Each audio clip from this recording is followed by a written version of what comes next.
Pada part sebelumnya, Ion bangun dan bertanya kepada Shin, "Siapa pria di belakangmu?" Mendengar itu membuat Shin langsung menoleh ke belakang dan terkejut. Tiba-tiba seorang pria menyerangnya. Untungnya Shin masih bisa memblokir serangan pria itu. Walaupun terlihat sedikit kesulitan, Shin masih berusaha melindungi nonanya. Dan sembari terengah-engah, Shin bertanya, "Siapa kau?" Mendengar itu, pria bercaping itu menjawab pertanyaan Shin dengan pertanyaan, "Apakah kau anjing dari klan Jegal?" Jika itu benar, maka sepertinya itu adalah targetku. Dia melihat ke arah Hyun. Lalu saat melihat sesuatu di tangan kiri pria bercaping itu, membuat Shin terlihat sangat terkejut, lalu bergumam bertanya, "Evil." Dan sembari menebaskan pedangnya, dia berteriak berkata, "Kau tidak akan bisa menyentuh nona muda."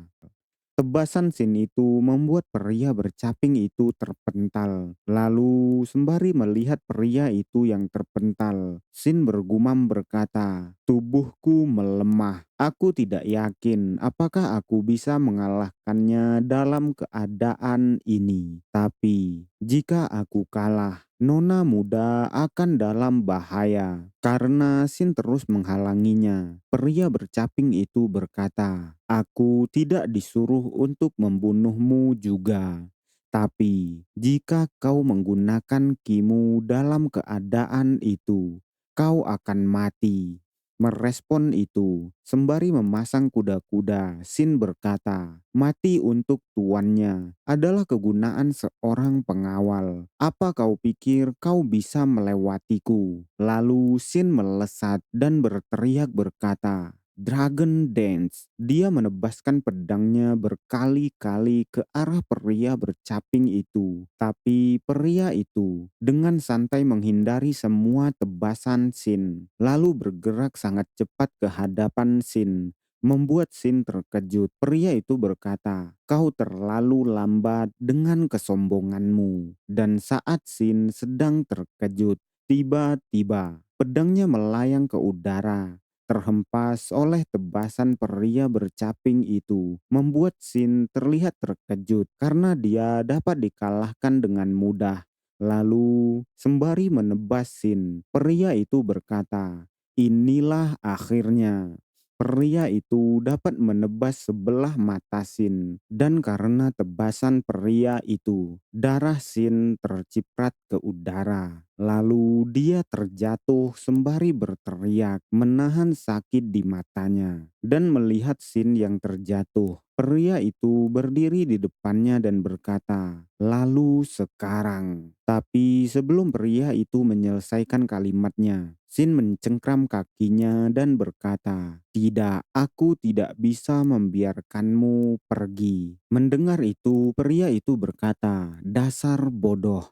Kau tidak akan mengubah apapun." Dia menatap Sin terlihat sangat merendahkan, lalu melanjutkan, "Semua sudah berakhir, kau dan Jegal Leon." Tapi tiba-tiba, suara terdengar mengejutkan pria bercaping itu, berkata, "Tidak, yang berakhir adalah kau." Itu adalah Jagang Jin. Dia sudah menodongkan jarum beracun ke leher pria itu sembari berkata, "Lepaskan senjatamu." Menyadari Jagang Jin sudah menodongkan senjata ke lehernya, membuat pria itu terkejut penuh tanya. Lalu dia berkata, "Kau." Tapi sebelum dia menyelesaikan kalimatnya, Yon yang sedang merangkak di bawah memanggil Jagang Jin, membuat pria itu terdiam menatap ke arah Jagang Jin dengan keringat di wajahnya. Lalu Jagang Jin berkata, "Jarum ini tertutup racun ular mematikan jiwa. Seorang asasin pasti pernah mendengar namanya. Aku tidak akan mengatakannya dua kali. Jatuhkan senjatamu." Mendengar ancaman Jagang Jin, pria itu terbatuk lalu menjatuhkan pedangnya dan berkata, "Pincang racun yang mengerikan." Apa kau tidak meninggalkan tempat ini sedari tadi? Merespon itu, Jagang Jin berkata, aku hanya bertindak seolah aku pergi. Karena itu, satu-satunya cara untuk menangkapmu, orang yang mencoba memanfaatkanku. Sedangkan Sin hanya terdiam mendengar percakapan mereka. Lalu sembari berlutut, pria bercaping berkata, apa maksudmu memanfaatkan?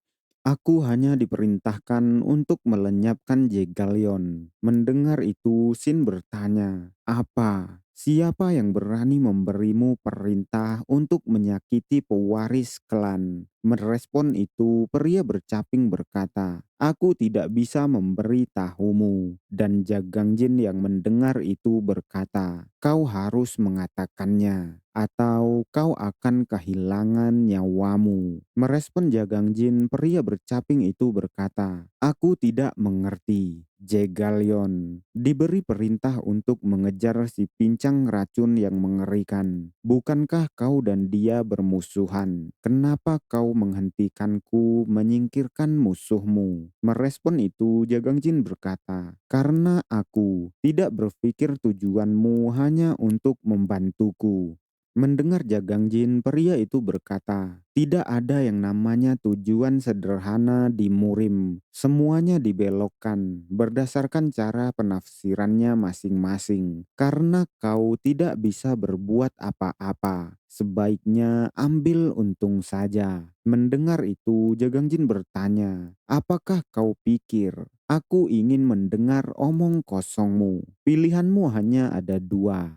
Katakan padaku siapa tuanmu, atau kau akan mati. Mendengar itu, pria itu menutup matanya, hanya terdiam. Lalu dia berkata, aku tidak punya pilihan. Temukan dan bunuh burung besar yang luar biasa yang menargetkan si pincang racun yang mengerikan. Itu perintah untukku. Aku tidak tahu apa-apa tentang klan. Kehidupan rendah sepertiku hanya mengikuti perintah yang mereka berikan kepadaku. Tapi satu hal yang pasti adalah dia mengingat beberapa saat sebelumnya. Dia berlutut gemetar di depan seseorang. Orang itu berkata, jika kau gagal, jangan kembali hidup-hidup. Tidak dijelaskan siapa pria itu. Lalu pria itu bergumam, bagaimanapun aku pasti akan mati. Lalu dia menyundulkan kepala belakangnya ke arah Jagang Jin, membuat Jagang Jin terkejut dan merenggangkan cengkramannya. Melihat hal itu, Sin juga terkejut, sedangkan Yon yang baru saja terbangun, terlihat terengah-engah hanya bisa duduk di tempatnya. Lalu pria itu melemparkan sesuatu ke arah Yon. Melihat hal itu, Jagang Jin berteriak menyuruh pria itu untuk berhenti. Lalu Jagang Jin menusukkan jarum beracun ke lehernya. Tapi jarum beracun sudah terlepas melesat dari tangan pria bercaping, menancap tepat di dada Yon, membuat Yon terbatuk dan terkejut melihat jarum yang tertancap di dadanya. Sedangkan Sin terlihat sangat khawatir, memanggil nona mudanya. Dan Jagang Jin mencengkram kerah pria bercaping, berteriak memaki pria bercaping, dan merespon itu sembari memuntahkan darah. Pria bercaping berkata, kegagalan tidak diterima. Wajah pria itu memucat, urat-urat biru timbul di wajahnya, bahkan matanya memutih. Dia melanjutkan berkata, itu adalah aturan kami. Lalu pria itu mati. Sedangkan Jagang Jin terlihat sangat kesal, hanya bisa mencengkram kerah pria itu. Lalu dia melirik ke arah Sin yang terus-menerus memanggil nona mudanya. Berkata, nona, Anda tidak boleh kehilangan kesadaran Anda. Sedangkan Yon terbata-bata memanggil Sin, lalu bertanya, apakah aku akan mati? Aku tidak bisa melakukan hal itu. Mendengar itu, sembari mengeluarkan banyak air mata, Sin memanggil nona mudanya sekali lagi. Sedangkan nona mudanya menyebut pria lain, Kak Kwon. Dia menungguku. Mendengar itu, Sin berteriak ke arah Jagang Jin. Memanggil Jagang Jin, meminta Jagang Jin untuk menyelamatkan nonanya. Dia memohon, bahkan dia berkata akan melakukan apapun jika Jagang Jin mau menyelamatkan nonanya. Sembari menangis, dia terus-menerus meminta tolong Jagang Jin yang hanya diam. Lalu Yon berkata, "Jika aku menyelesaikan ini, kupikir Kak Kwon dan aku akhirnya bisa diakui." Mendengar itu, Sin terus menangis memanggil nona mudanya. Dan Yon melanjutkan, "Aku pikir." Tapi sebelum dia menyelesaikan kalimatnya, dia kehilangan nyawanya. Membuat Sin hanya terdiam. Lalu wajahnya menjadi pucat penuh keringat, gemetar lalu berteriak. Sedangkan mendengar itu, Jagang Jin hanya terdiam menutup matanya. Lalu Sin bercerita kepada Jagang Jin, "Sejak aku berumur 4 tahun, aku telah melindungi nona muda. Sebagai pelayan klan Jegal, aku menganggap itu sebagai tugasku. Tapi pada suatu titik, aku menjadi terbiasa dengan setiap bagian dirinya, sikapnya, kebiasaannya, semuanya. Apa kau tahu bagaimana rasanya?"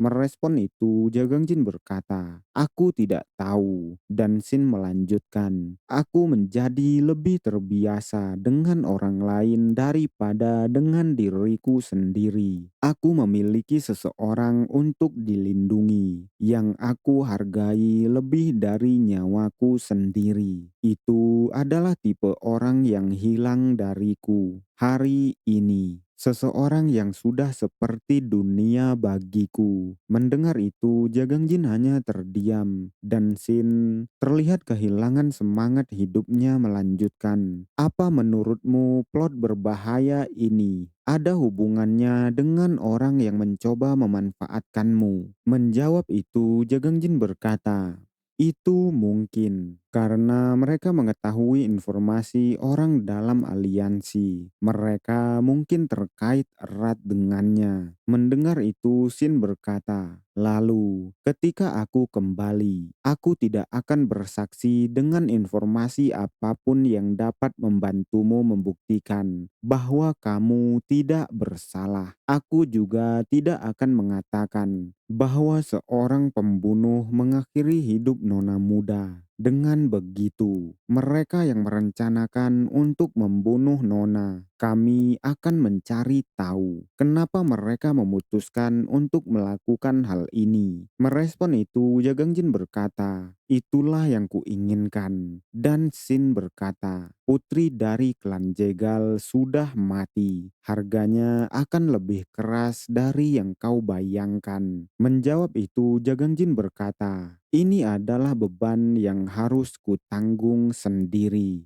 Dan Sin bertanya, "Berapa lama kau berencana untuk terus mendorong dirimu seperti ini?" Menjawab itu dengan tegas, Jagang Jin berkata, "Sampai balas dendamku selesai." Mendengar itu, Sin hanya terdiam, lalu berkata, "Jika kebetulan kau bertemu klan Jegal dan berada dalam situasi yang mengerikan, ingat peredaran ikan." Mendengar itu, Jagang Jin mengiyakan, lalu sembari menggendong Yon keluar gua. Sin berkata, "Gerbang pencerahan kehidupan ada di dalam gerbang kematian, dan gerbang kematian ada di dalam gerbang bayangan. Ketika saatnya tiba, kau akan mengerti." Merespon itu, Jagang Jin berkata, "Aku akan mengingatnya." Mereka saling mengucapkan selamat tinggal. Lalu Sin berkata, "Bertahan hiduplah, bertahan dan ekspos bajingan itu ke dunia dengan segala cara." Sedangkan Jagang Jin hanya terdiam, berjalan menjauhi Sin. Dan 6 hari kemudian, di kediaman klan Jegal, Seseorang sedang berlatih ilmu pedang, lalu pria berjubah merah datang. Melihat pria itu, pria yang sedang berlatih memanggilnya master. Itu adalah Bek Lijong, dan muridnya memberi salam lalu bertanya, "Apa yang membawamu ke sini hari ini?" "Aku percaya.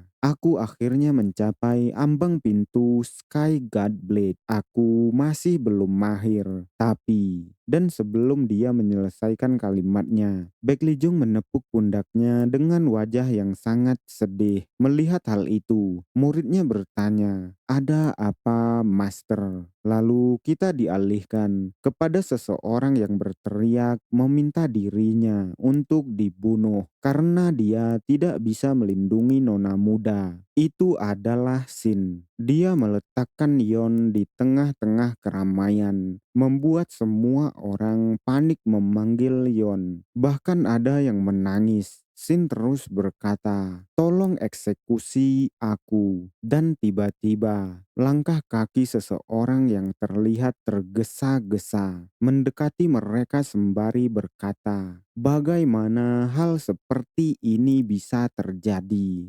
Yonku yang malang. Itu adalah murid Baek Lijong. Dia berteriak memanggil nama Yon. Lalu dia melihat Shin yang duduk di samping mayat yang ditutupi oleh kain. Pria itu terlihat terdiam karena shock. Lalu dia mengulurkan tangannya yang gemetar sembari menyebut nama Yon. Dia berniat membuka kain penutup mayat Yon. Dan saat dia sudah membuka penutup mayat Yon, dia dibuat semakin terkejut melihat Yon yang sudah pucat kehilangan nyawanya. Dia memanggil nama Yon, lalu menangis dan bertanya, "Bagaimana ini bisa terjadi? Kenapa Yonku?" Mendengar itu, Shin semakin menangis, tapi dia hanya bisa terdiam. Lalu teriakan yang sangat keras terdengar, dan Mangrio berdiri di depan sebuah jendela berkata, "Betapa malangnya. Ini bukan pemandangan yang bisa kulihat tanpa air mata." Di pagi hari, dia kehilangan orang yang dia cinta. Itu pasti sangat menyakitkan. Tapi Mangrio mengatakan hal itu sembari tersenyum. Lalu dia melanjutkan, "Jika itu membuatnya kehilangan kendali atas kinya." Tapi sebelum dia menyelesaikan kalimatnya, seseorang menutup jendela, membuat Mangrio terkejut terdiam, lalu menoleh dan berkata, "Bahkan jika Anda tidak berbagi darah yang sama, apakah Anda benar-benar menutup jendela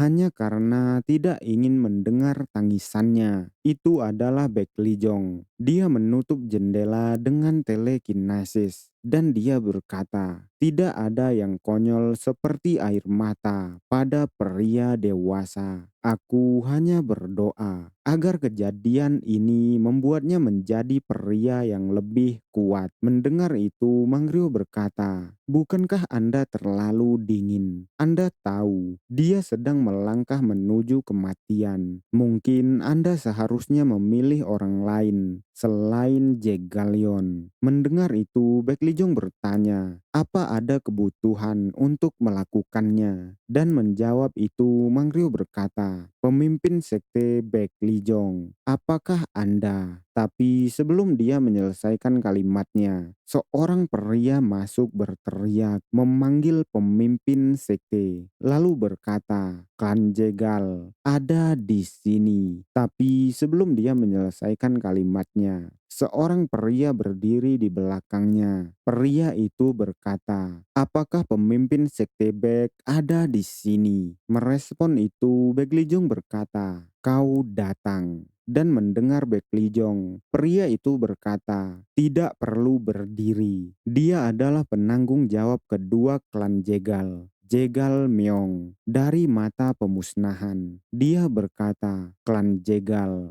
Setelah menyelesaikan persiapan, dia membawa sesuatu, lalu berjalan ke arah Bek Lijong dan menyerahkannya. Lalu berkata, "Kami akan menuju ke Unam saat ini." Merespon itu, Bek Lijong berkata, "Aku mengerti. Aku akan meneruskan ini ke aliansi." Merespon itu, pria itu berterima kasih lalu langsung meninggalkan tempat. Sedangkan Mangryo hanya terdiam, penuh tanda tanya di kepalanya. Lalu bertanya kepada Bek Lijong, "Apa itu?" Merespon itu, Bek Lijong berkata, "Apakah kamu tidak bisa mengenalinya?" Lalu sembari melihat peta itu, Mangryo berkata, "Ini adalah formasi 8 pion dan 9 kastil dari klan Jegal." Lalu dia tiba-tiba terkejut dan berkata, "Tidak mungkin, jaring langit dan bumi." Dia terlihat marah bertanya, "Pemimpin sekte, apa yang sedang Anda coba lakukan?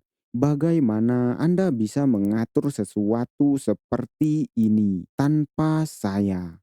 Merespon itu, Beglijong berkata, "Menghancurkan sekte racun di Unam dan bahkan mengalahkan salah satu dari 3 naga dan 4 burung besar. Nama si pincang racun pasti akan menjadi terkenal. Aku bisa terus menggunakannya lebih lama, tapi aku harus membuangnya sebelum dia berubah menjadi wabah." Mendengar itu, Mangryo berteriak berkata, "Pemimpin sekte Bek Lijong." Sedangkan mendengar itu, Bek Lijong masih terlihat santai berkata, "Anda mengabaikan peringatanku lebih dulu." Lalu dia melirik ke arah Mangryo dengan aura mematikan dan melanjutkan, "Aku sudah memperingatmu.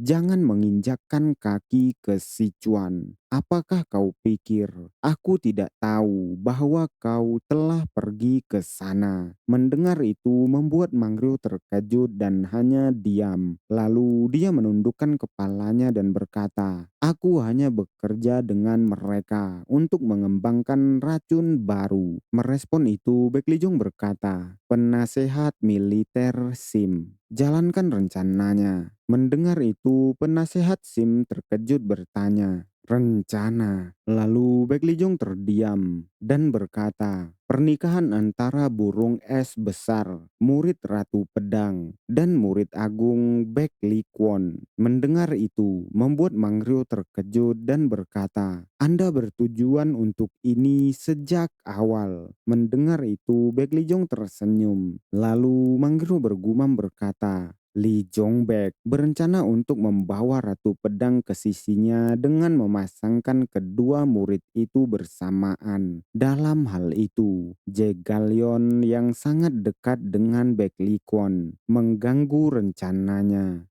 Meskipun mereka mengatakan bahwa klan Jegal tidak sekuat sebelumnya, mereka masih klan yang sangat menonjol. Dia membuatnya seolah-olah dia memberinya kesempatan, dan dengan itu dia membawa klan Jegal ke sisinya. Sekarang klan Jegal akan membalas dendam kepada Sekte Laser sebagai sekutu terdepan. Kalau terus begini, setelah mendukung pembunuh Jegalion, aku akan tersedak tenggorokanku sendiri." Dia mengeratkan giginya dan berkata, "Sialan, untuk berpikir kau akan begitu saja menghancurkan hal-hal yang telah kujaga dengan berharga." Pemimpin sekte Li Jongbek, dia terlihat sangat marah berkata, "Kau bajingan yang lebih besar dariku."